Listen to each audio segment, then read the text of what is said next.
Good day, brothers and sisters, and welcome once again to the CMI School of Christ. And we're going to go ahead and continue with our class, The Great Mercy of God.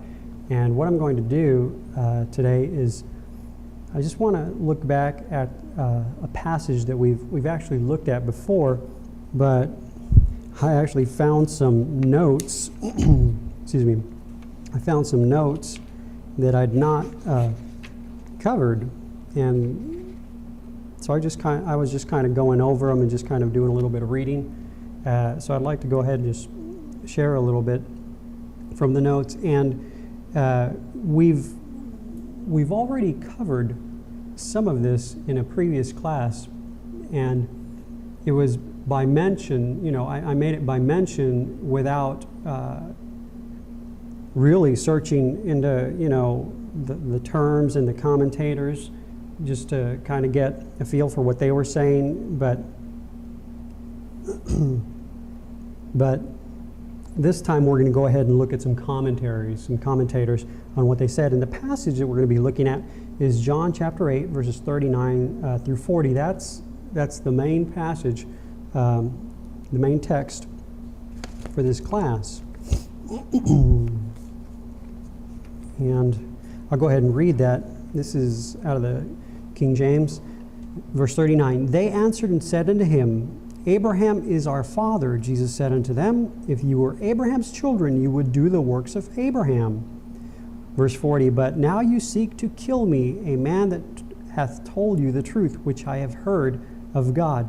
This did not Abraham. And we're going to go ahead and read different commentators here, and basically they're going to say, what we covered on one of our previous classes, which is basically this, that Abraham rejoiced in that he would see the Lord. He rejoiced in the expectation of beholding Christ, where Jesus says, Abraham rejoiced that he would see my day, and he saw it and was glad. Okay? Whereas the Jews, they did not rejoice. It was completely opposite. Abraham lived in the divine expectation. The appearing of the one who is in the midst. That's the divine expectation. The appearing of the one who is in the midst. And the thing is that the Jews had somewhat of an expectation for the Messiah. That's who they were expecting. But the thing is that they had their concept of how he would appear. How he would appear, what he would appear like, and what the effects would be when he did appear. And see, that's the thing. All those expectations, you could say Abram could have had those, but only in Haran, where the natural mind was governing, or where the natural mind governs. And it's just like a type and shadow right there. And see, as stated before, with Ur and Haran, they were very similar in that they worshipped the moon god. A light that is no light at all. A light that is only found in darkness, when it's dark. Not a light that is found in the day. Okay? So, I'll just use Abraham as a type. When he was in Haran, he was still ignorant of the one who is present. Okay? And what I mean by this, we're looking at the journey of Abram from beginning to end. And it begins in Acts chapter 7, verses 1 through 4. Let's just go ahead and turn there real quick.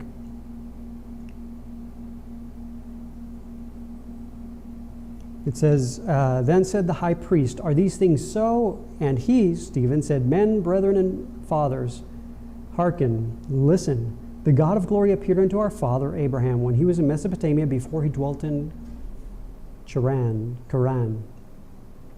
and said unto him, Get thee out of thy country and from thy kindred, and come into the land which I shall show thee.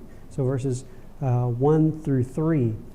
But that was Abraham in type at that moment. It's like Abraham being born again, because up until that time, glory was not present. Abraham, like everybody else, were as dead can be, doing their own thing. But it says, the God of glory appeared unto Abraham. When the God of glory appears, everything changes at that moment. Now, because we're looking at Abram, it's a physical journey once again, but as we're looking at it, for the born-again believer, this is not a physical journey. If you can hear this, this is a journey of the heart, a journey of faith.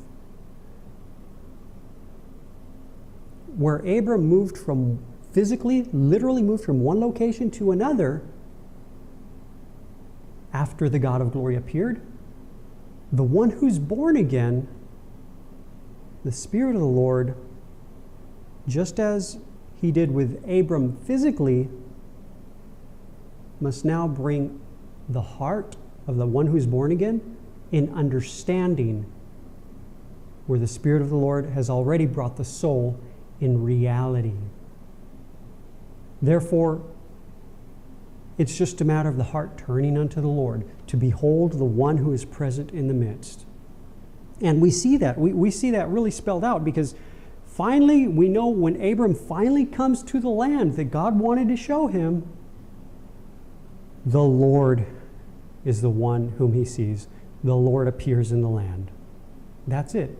Come unto a land that I will show thee. And see, that is the eternal expectation from beginning to end. And God doesn't change his mind on that. That's what Abram first heard when the God of glory appeared unto him, like at the moment of new birth. And see, that doesn't change when man, in his natural ability or in his natural strengths and abilities, comes short of that. Because that's where he was in Haran when the Lord spoke once again the very exact same thing. Get thee out from thy country, thy kindred, and now he adds, and from thy father's house, where he was abiding. He was abiding, trying to find, listen to this, he was trying to find what he believed to be his life,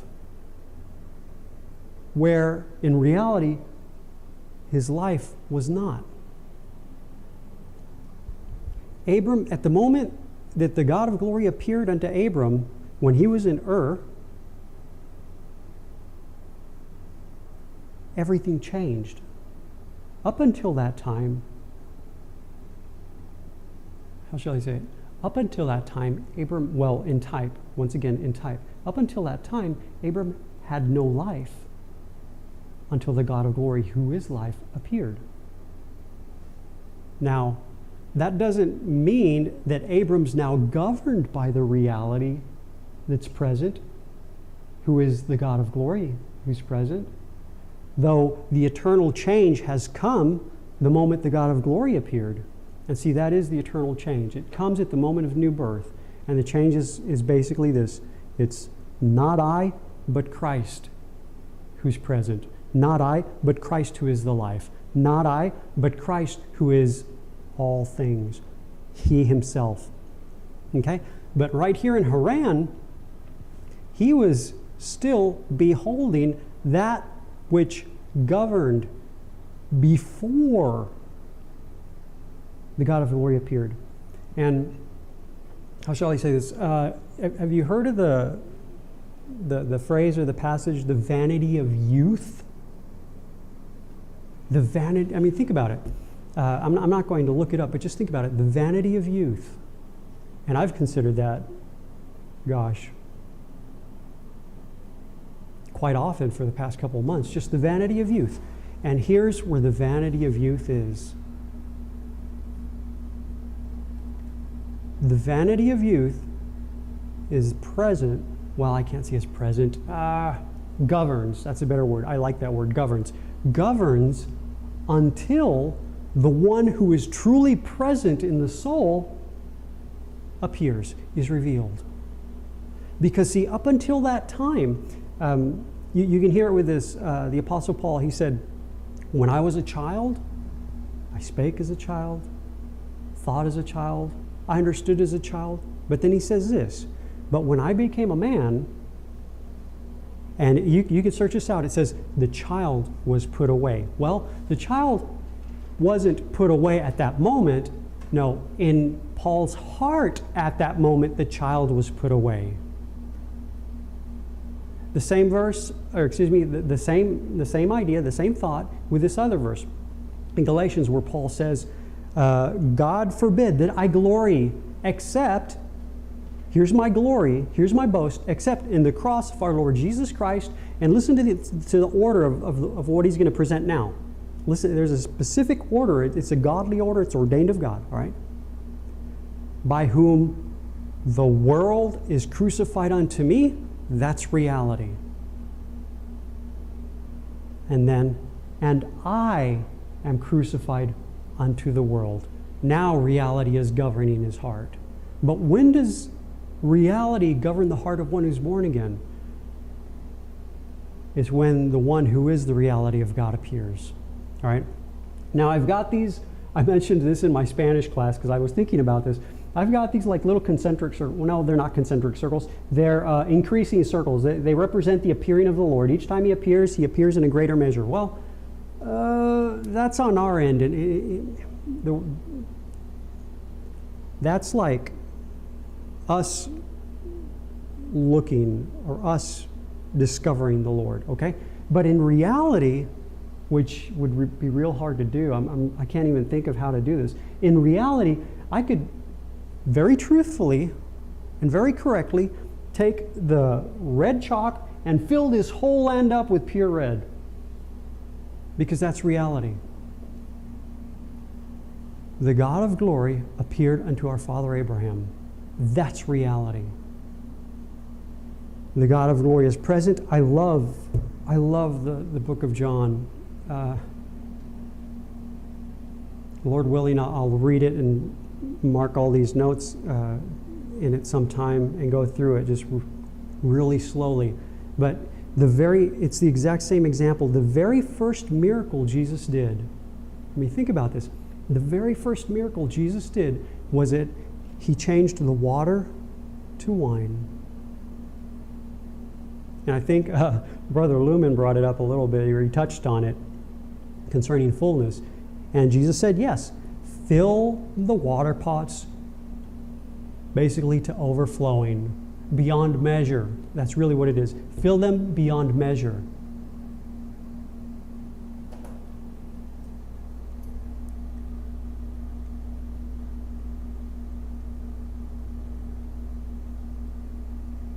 And then they're brought to him, and he does a miracle, the very first miracle, and changes the water to wine, representing the new birth. The life is in the blood. Jesus said, take, drink. This is my body and this is my blood. And he gave them the bread and the wine.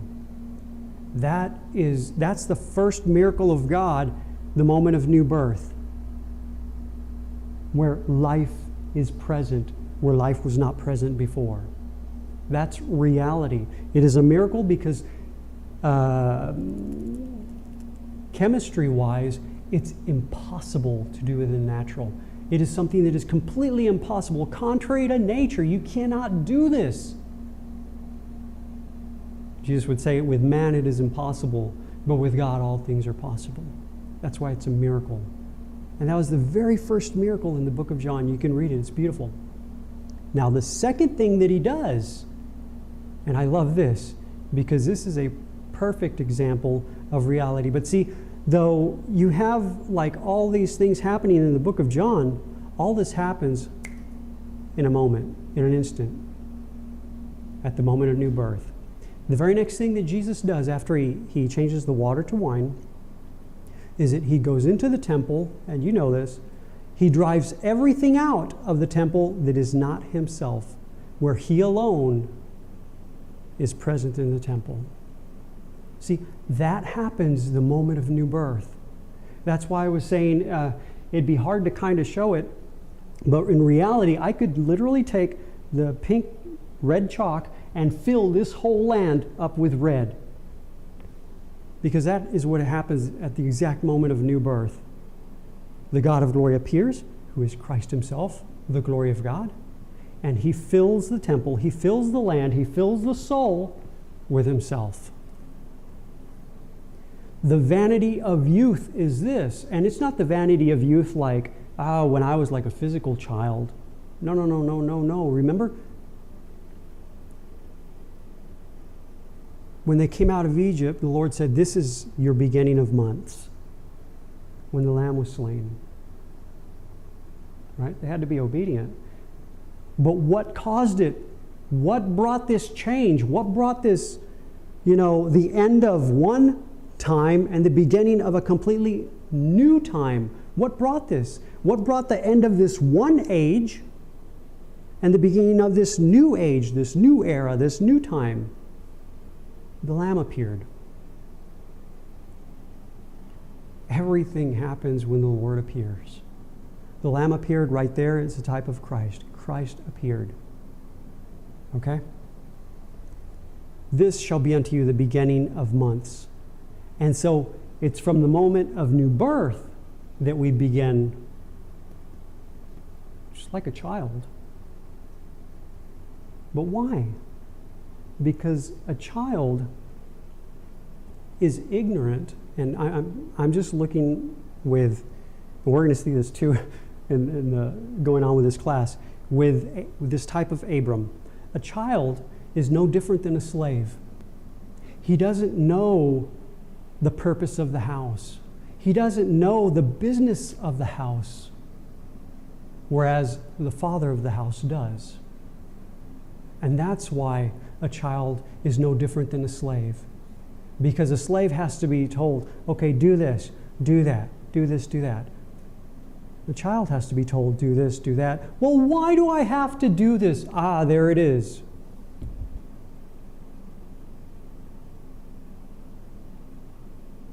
All it is an understanding that governs the heart, okay? Paul, when I was a child, I spake like a child. Why do I? Listen, why do I? Anytime the I shows up, we're considering something that we believe to be our life. We're considering something that we believe to be our relationship with God, an idol.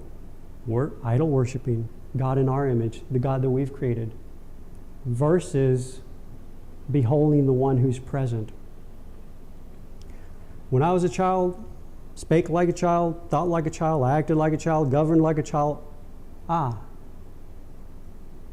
But when I became a man, and better put, when I beheld the man who is present, just like Jacob, he says this, and I love this with Jacob because it's so it's in the scriptures so that we can have hope in, the same expectation. Jacob goes to Bethel, lays his head upon a rock.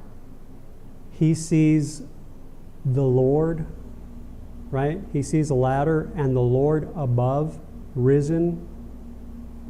And then he says, surely, and listen to the way he says it, because we mess up all the context. We just past, present, future, we butcher it all.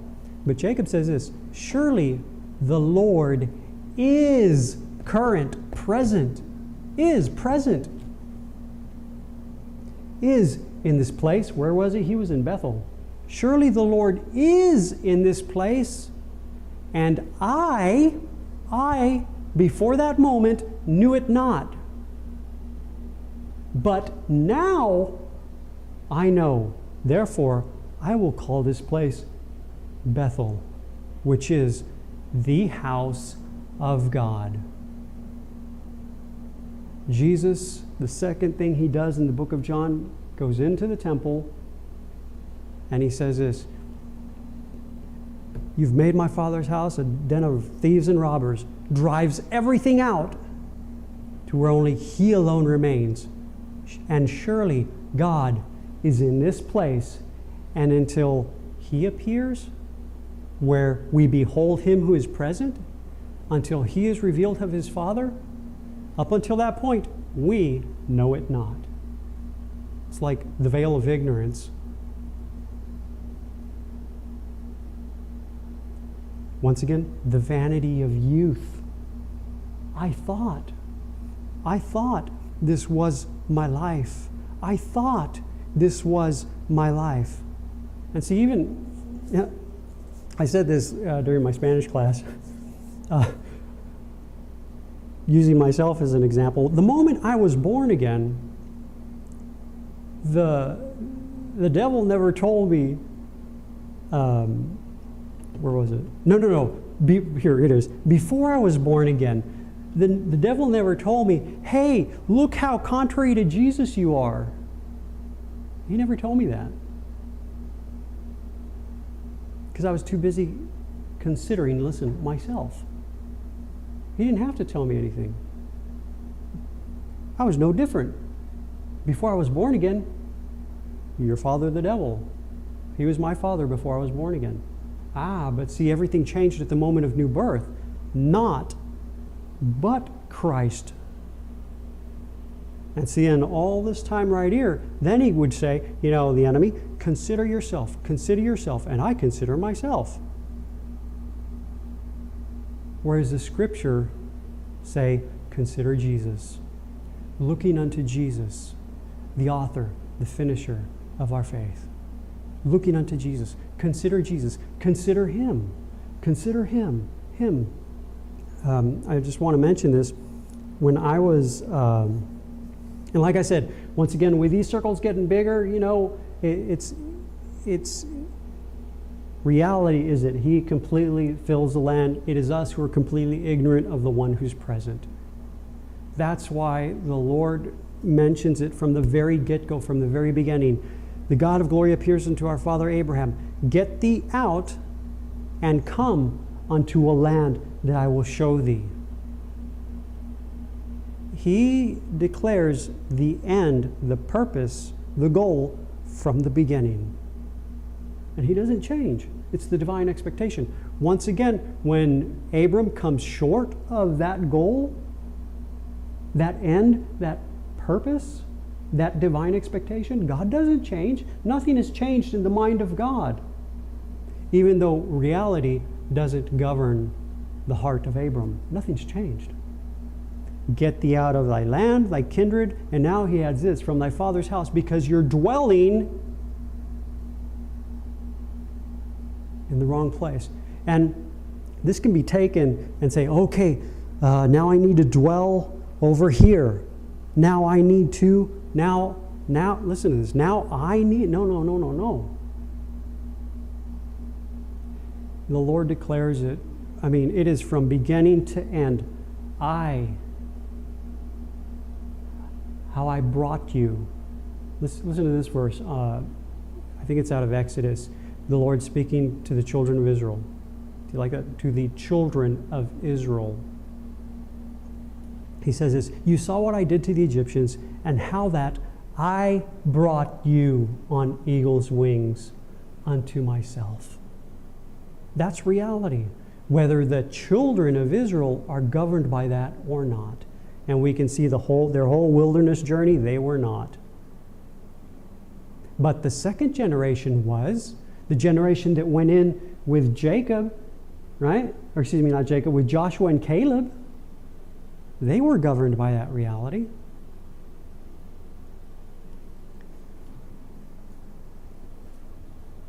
Unto a land I will show thee. And the land that he shows is the land that is filled with his glory. Okay. Let's see. So nothing.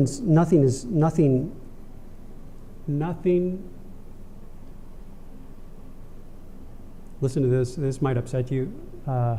Nothing changes after the moment of new birth. Why? But why does nothing change? Okay. Because the eternal change came at the moment of new birth. The eternal change is this: not I, but Christ who is now present. And now you're probably thinking, okay, well, why do I, or why don't I, why I? Once again, the vanity of youth. The vanity of youth. Considering self, considering myself. And I love this. It was the Lord by the Spirit from beginning to end. Jesus said this, no man can come to me except the Father draw him. And see, that is all that God the Father wants to do. Draw and bring unto the Son.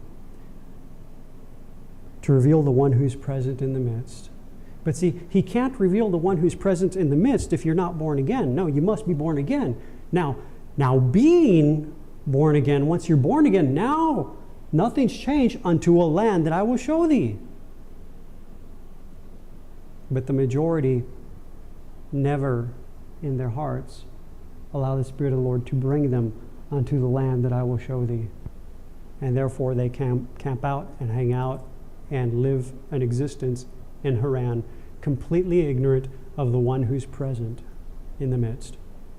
I just with the diagram here of the land, when I was a kid, like in 3rd, 4th, 5th grade, I wanted to be an archaeologist. I know it's kind of funny. I wanted to discover the secrets and riches of the past. I wanted to be an archaeologist. And this was before the Indiana Jones movies came out. When the Indiana Jones movies came out, oh gosh, it was totally popular. Everybody wanted to be an archaeologist. Well, I had just read books that my uncle gave me, and I would go out looking for fossils, looking for arrowheads, looking for signs of life. Why would something like that be in my heart? Because God purposed the soul for one thing: the eternal discovery of the one who is present. This is the walk of faith. This is the walk that Abram had in the land. I mean, there's a verse that we've read where it says, I took your father Abraham throughout all the land. I took him throughout all the land. We already know what Abram was discovering throughout all the land. He was discovering the Lord himself, who was in the midst, who was in the land. The one Abram was just ignorant of. In Hebrews, let me see if I can find the verse.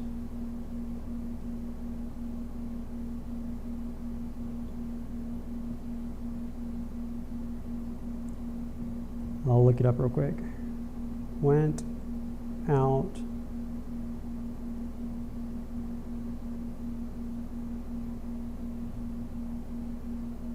Yeah. This is Hebrews chapter 11. By faith, talking by faith. This is Hebrews chapter 11, verse 8. By faith, Abraham, when he was called to go out into a place which he should after receive for an inheritance, obeyed, and he went out not knowing where he went, not knowing how to get there, not knowing what he would find when he finally got there. You could pretty much well say Abraham went out ignorant. Abraham went out ignorant. Until when? Until the Lord appeared. Then, listen, he was no longer ignorant of the one who was present. Remember with Jacob? God is in, the Lord is in this place. I knew it not. I'm the one who knew it not. He is here. I am the one who knew it not. There is the eternal, listen to this, the eternal expectation for our souls, our hearts, and for our heart and our soul. And then listen to this, there is the eternal confession that we make. I know not the one who's present. I know not. So then right here, but I love that, just that little story, with archaeology. And see, God, He puts that in the heart of man from the get-go, from when they're born in the flesh. I was asked once, when I was down in Mexico by one of the students, I was asked this, Jimmy, and forgive me, I've said this before, he goes, Jimmy, do you believe in the prosperity gospel? And I looked at him and he said, why, yes, of course I do.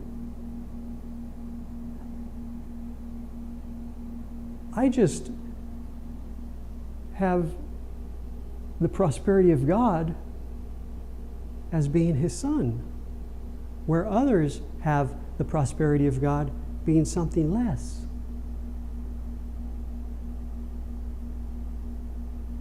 And I didn't do that in my heart.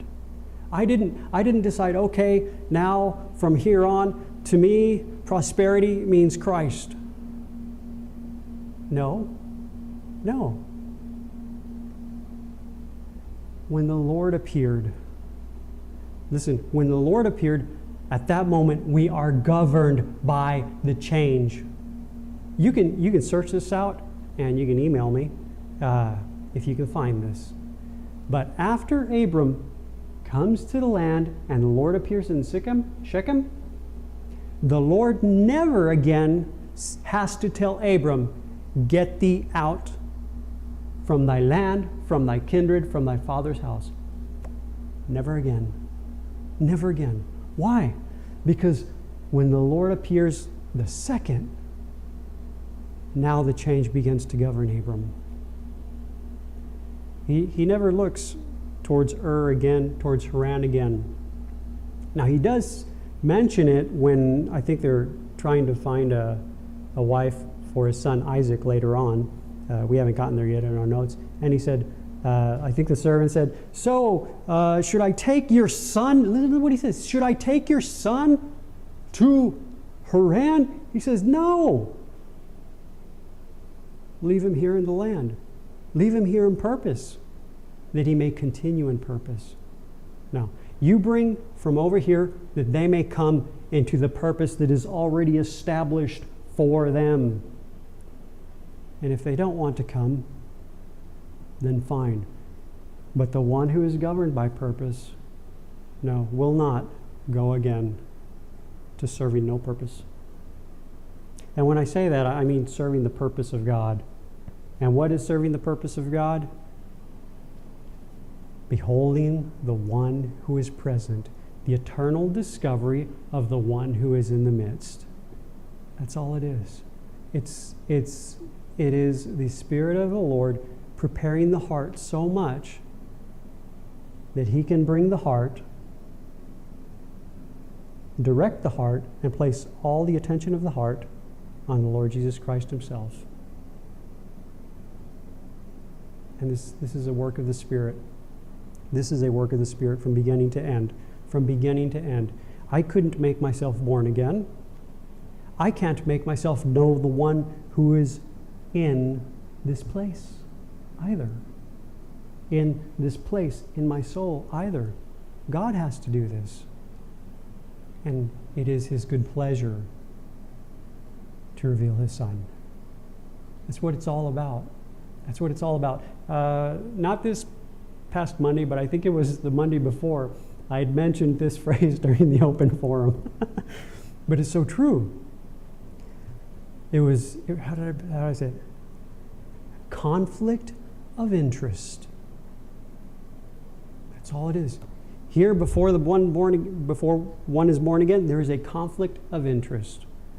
Man's interested in himself, and God is interested in His Son.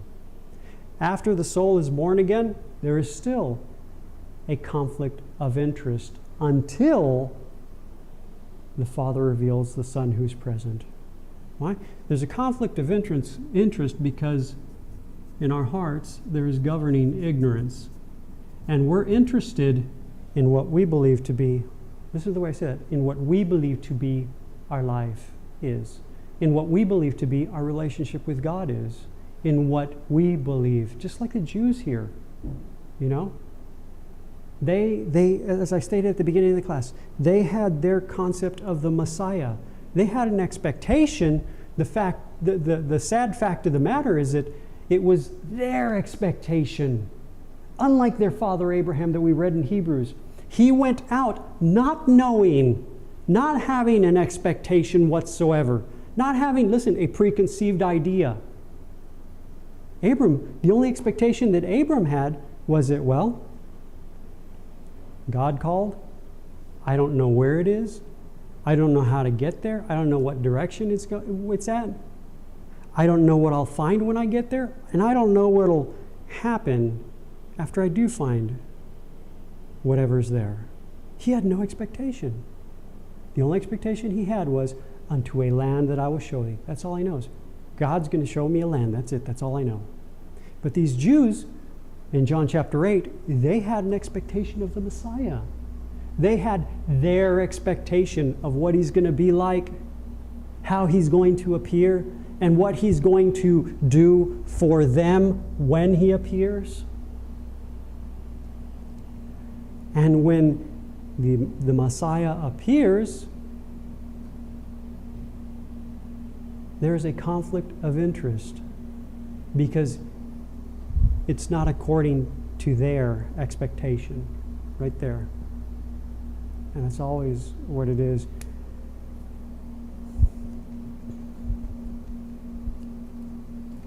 When do our thoughts change? When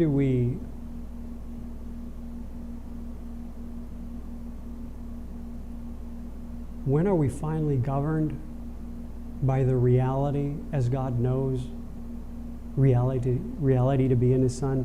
When are we finally governed by the truth as God knows the truth? Do you hear this? When are we finally governed by light as God knows the light? See, there's what we know, and what we know is darkness. But there is what God knows. And what God knows is not places and things, times, events. God knows His Son. We're governed by that knowing when God the Father reveals that Son in our heart, in our soul. That's when we're governed. And up until that point, I'll just say this, it's the vanity of youth. It is. I mean, we go off trying to serve God, and it is indeed us serving God. But as I've stated before, there's only one who serves His Father, and that's Jesus. The Lord told Moses to tell Pharaoh, Israel is my son, singular, even my firstborn. Let my son go that he may serve me. He didn't say they, he said that he may serve me. In all reality, there is only one who serves the Father. That's the Son. I love that. You hear the same thing with the Apostle Paul. You know, he's I don't know why he has to do this, but he says it, okay. He says it's okay. And forgive me, this is my vernacular, basically. My paraphrase of this. He says, okay, you know what? He goes, I labored more abundantly than all of the apostles. But he can't say that. He did. And he says, yet not I. Yet not I. Yet not my concept of I, but the grace of God that is in me. The Son serves the Father. The eternal discovery of the one who is present. I love it that John on the Isle of Patmos, you know, he says, you see the parallel with Abram. Abram, after the God of glory appears, he gets as far as Haran. God does not appear to Abram in Haran. God speaks to Abram while he's in Haran, and he speaks the same that he spoke from the beginning. Unto a land I will show thee. And when the Lord appears the second, it's in the land. All right, but here's John on the Isle of Patmos. I heard a voice that spake with me, a voice from heaven, an eternal declaration, a celestial declaration. He says, and I turned to see the voice. And there's like a beautiful description of Christ. And then he says this, and in the midst of the lampstands, I saw him. See, we in our understanding would be content to just see the lampstands. Oh my gosh. They're all lit, shiny. The Spirit will not settle, does not settle for anything but the Son. See, where we would settle for something less, the Spirit of God doesn't, because He knows the truth. And it says, and in the midst of the lampstands, one, like as into the Son of Man. And then he goes on with that beautiful, continuing with the beautiful description of Jesus. And then John says this, and when I saw him, I fell at his feet as dead. He laid his right hand upon me and said, fear not, I am he that liveth, was dead, behold, alive forevermore. I'm the life here, basically. And see, that whole thing, we start thinking immediately, oh, that means, I have to die. No, you never had life in the first place. Before you were born again, you didn't have life. The thing is that before the Lord is revealed, before the Lord appears, we are beholding and have some concept of what we believe to be our life. Once again with Jacob, Peniel, wrestling with God, right? Struggling with God, trying to,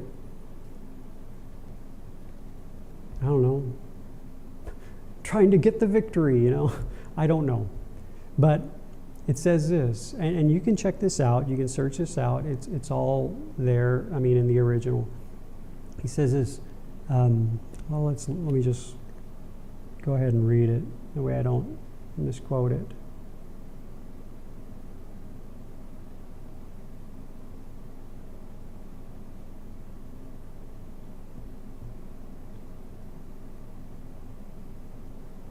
I love this.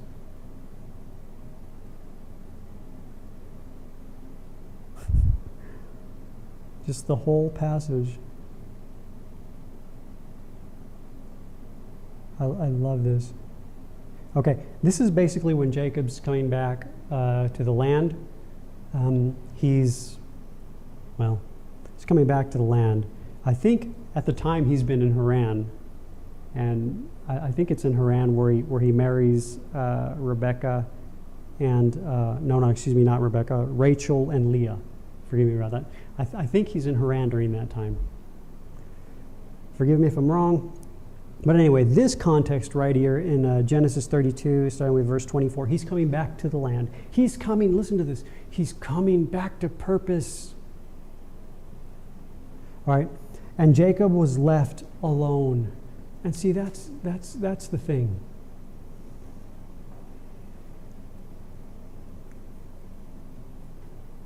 At the moment of new birth, Christ is present.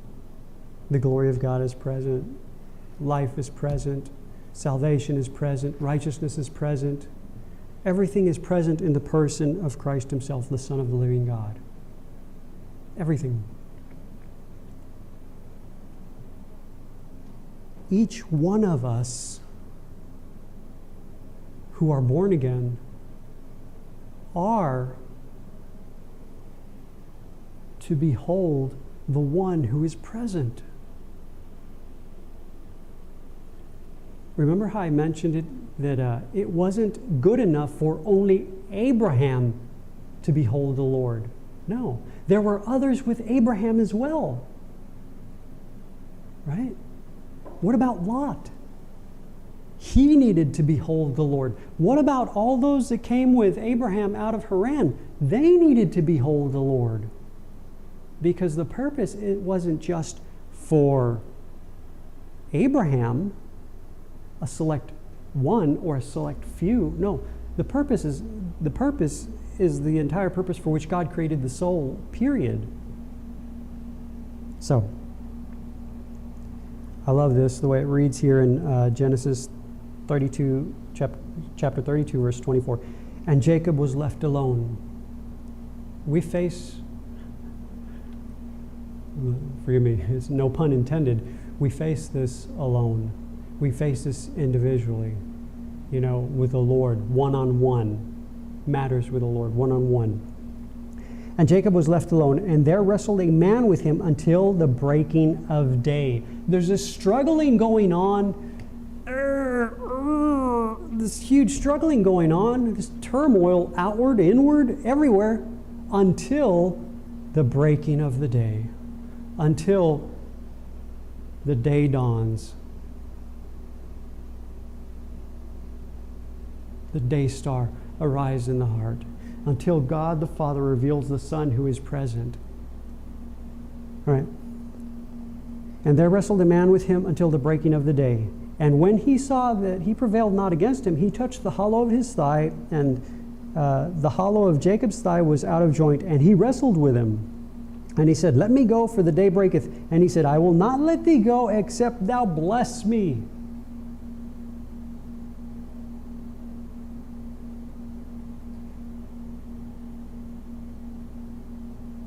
Bless me and what I believe to be my life.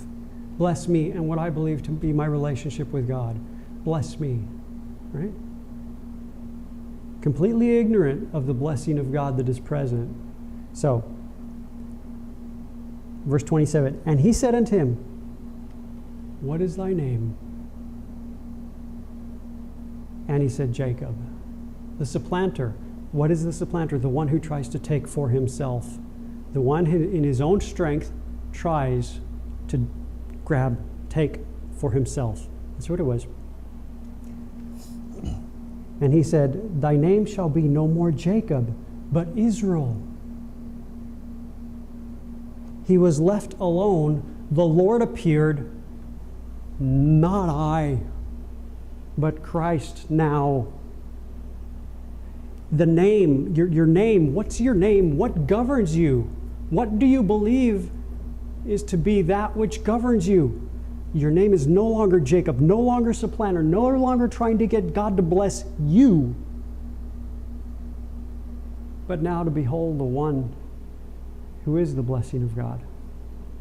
Not I, but Christ. And he said, Thy name shall be called no more Jacob, but Israel. For as a prince hast thou power with God and with men, and hast prevailed. But he's not saying, because you, Jacob, are a prince. No, no, no. A prince, listen, a prince is the son of a king. Christ is the son of his father. Israel, the true heir to the throne. The true ruler, governor of the kingdom.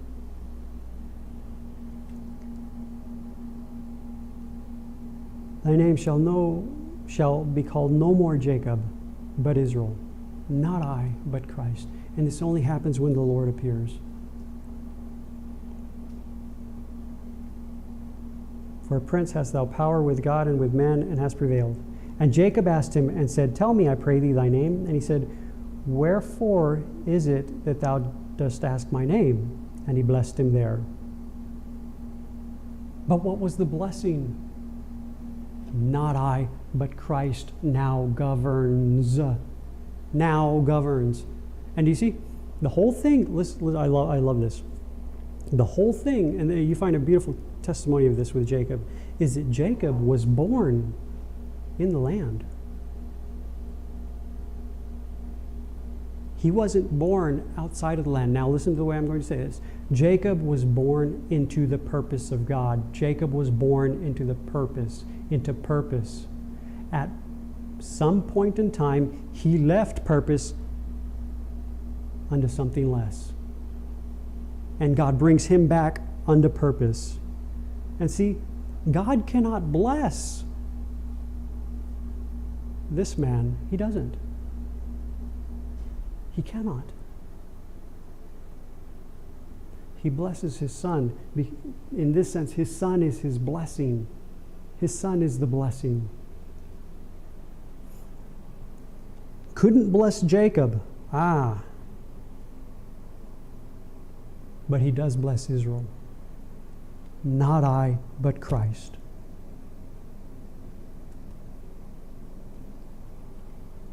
And he blessed him there. Verse 30, and this is actually what I was getting to. And Jacob called the name of the place Peniel, for I have seen God face to face. And this is the reality that must be realized in our hearts, in every single one who is born again. Calls the name of the place Peniel, for I have seen God face to face.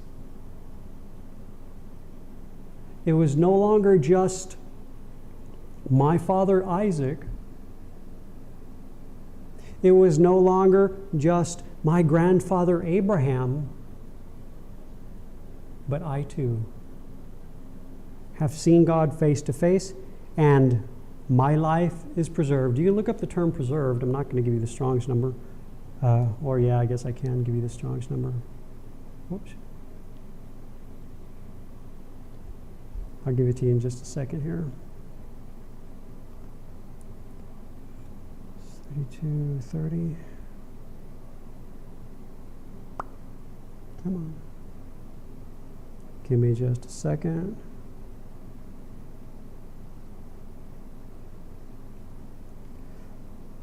For I have seen God face to face, and my life is preserved. The term preserved is Strong's number 5337. It's the verb, the nifal. And listen, this is Strong's dictionary, Hebrew dictionary. It says, a primitive root, to snatch away, whether in a good or bad sense. For I have seen God face to face, listen to this, and this is the experience that every single one who's born again must experience. It is the purpose for which God first appears in the soul from the beginning. It is the purpose, out from unto a land I will show thee. For I have seen God face to face, and that which I believed to be my life, that which I considered was my life and my relationship with God, was snatched away. My ignorance was taken away. And him who is my life is preserved, remains. Him who is my life remains. And that's the thing.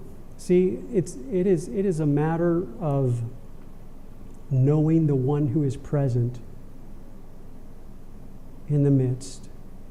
From the moment of new birth, the eternal change, not I, but Christ is present. And we are not governed by that reality until God the Father reveals the one who's present. The one who is present is his soul, is his Son.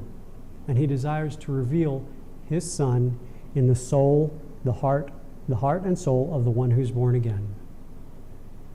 When the Lord appears, the reality of the change that came at new birth now governs, not I, but Christ. What I believed, what I thought to be my life, is taken away, and him who is my life remains.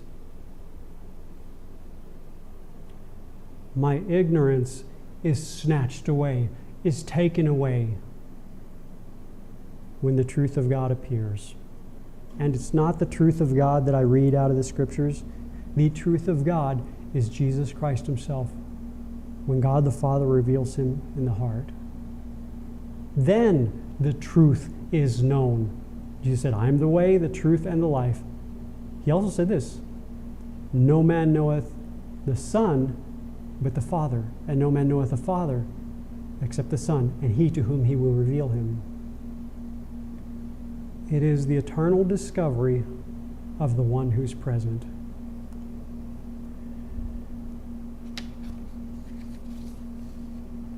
At any moment, I like that I'll just use Abraham and Jacob, but with Abram, he had come short when he camped out in Haran, and then the Lord spoke again, and later on, I mean, we'll read it in Genesis. It says, "I brought thee into this land." He was brought by the Spirit of God unto purpose to behold the one who is in the land. Okay? That was Abram. Having not yet seen the one who is present, the second had not yet appeared. Okay? Jacob was serving purpose and then steps out at some point, only to be brought back by the Lord, back to the purpose for which his soul was created, the eternal discovery of the one who's present. And see that, I love that the way the scripture says it, that the Lord says, I took your father Abraham throughout the land, throughout all the land, so he could discover fully and completely the one who is fully and completely present in the land.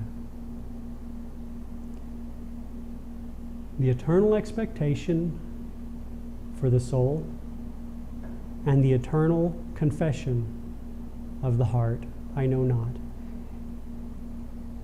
Only the Spirit of the Lord can cause us to confess that we don't know. Only the Spirit of God can do this. That's why He takes the testimony to prepare the ground of our heart to bear an appearing of Christ, so that our hearts may turn and behold the one who's present. And I'll just end with this one verse, if I can find it.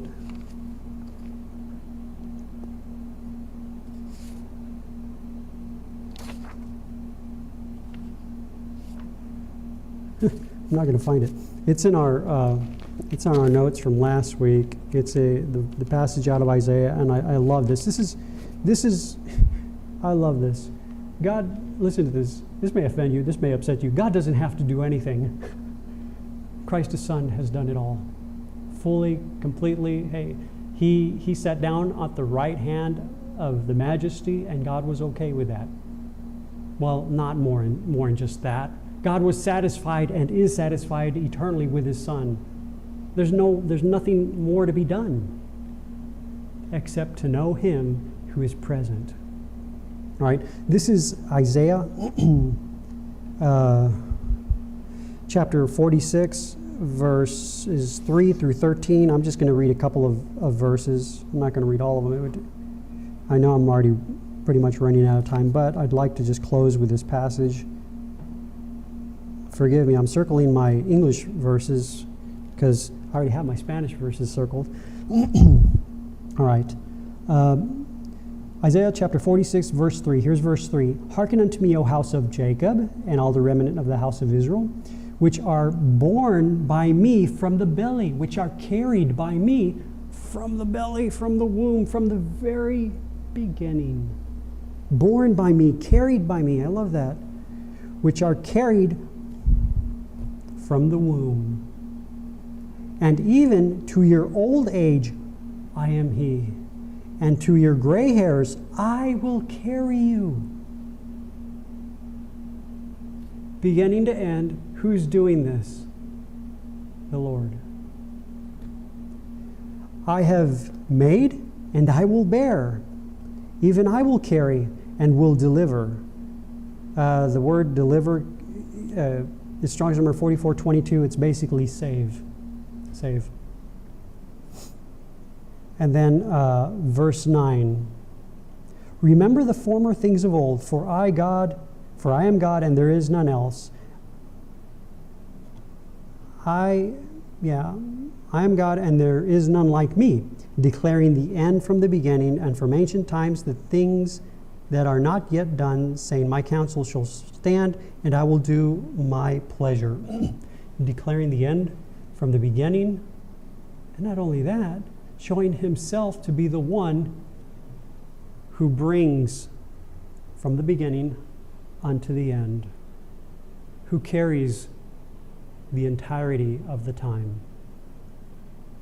who brings our heart that it may know, that it may turn to behold the one who's present. That's all it is.